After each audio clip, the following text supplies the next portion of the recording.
Hi guys! Welcome back to my channel. So for today's video, magluluto naman tayo ng isa sa mga favorite ko, sinigang na isda. So ito yung mga sangkap natin.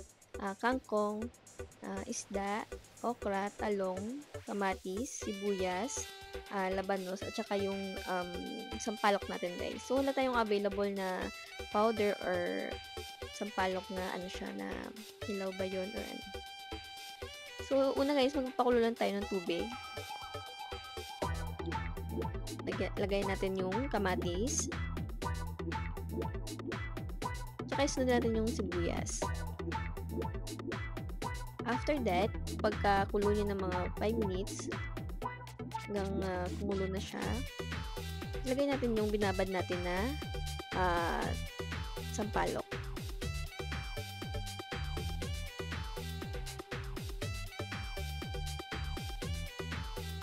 Pag kumulo na ulit, isunod natin yung nor cubes na vegetable.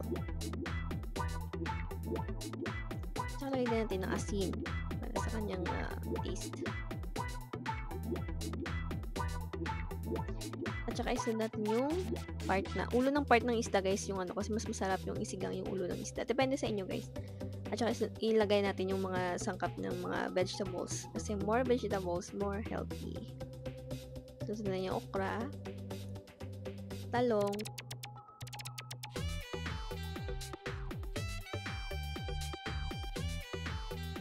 haluin lang natin hanggang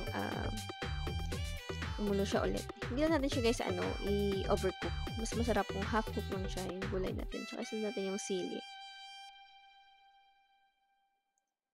Tapos yung huli is yung kangkong natin. Sobrang dali niya lang guys na nalutuin. Tsaka mas maasim pa siya, mas masarap kasi asin kilig. Lagyan natin ng lemon. Depende guys, pwede rin ng kalamansi. Ayan, luto na. Masarap guys kasi green pa yung mga vegetables.